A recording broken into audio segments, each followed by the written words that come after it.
যতদিন ওসমান হাদির হত্যাকারীরা গ্রেপ্তার হবে না ততদিন রাজপথে থাকার ঘোষণা দিয়েছে ছাত্রদল। শুক্রবার জুমার নামাজের পর জাতীয় শহীদ মিনারে ওসমান হাদিকে হত্যার বিচারের দাবিতে এক বিক্ষোভ সমাবেশে এই কথা বলেন ছাত্রদল সভাপতি রাকিবুল ইসলাম। আর ভারতীয় আধিপত্যবাদের বিরুদ্ধে থাকায় ওসমান হাদিকে হত্যা করা হয়েছে বলে মনে করে বাংলাদেশ খেলাফত ছাত্র মজলিস। মাহাদি সেকেন্দারের রিপোর্ট। ওসমান হাদিকে হত্যা করে বাংলার লক্ষ কোটি হাদিকে রুদ্ধ করা যাবে না।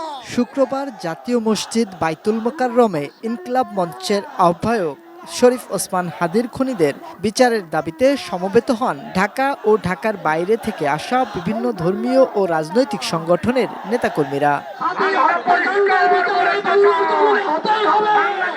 জুমার নামাজ শেষে বাইতুল মোকাররমের দক্ষিণ গেটে ওসমান হাদির হত্যাকারীদের গ্রেপ্তার করে দ্রুত বিচারের দাবিতে বিক্ষোভ পূর্ববর্তী সমাবেশ করে বাংলাদেশ খেলাফত ছাত্র মজলিস।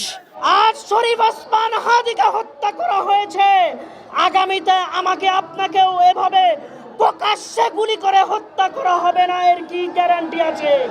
সমাবেশ শেষে বাইতুল মোকাররমের সামনে থেকে এক বিক্ষোভ মিছিল শুরু করে খেলাফত ছাত্র মজলিসের নেতাকর্মীরা, যা বিজয় সরণিতে যে শেষ হয়।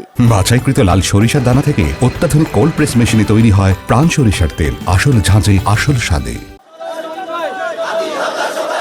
কেন্দ্রীয় শহীদ মিনারে ছাত্রদল আয়োজিত বিক্ষোভ সমাবেশে নেতারা বলেন, আধিপত্যবাদের বিরুদ্ধে এক প্রতীককে হত্যা করা হয়েছে।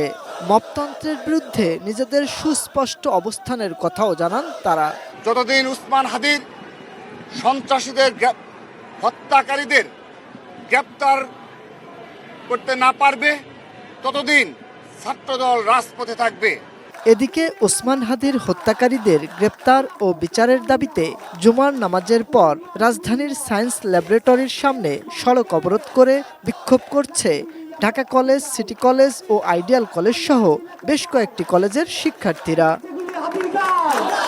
মাহাদি সেকেন্দার, এটিএন নিউজ, ঢাকা।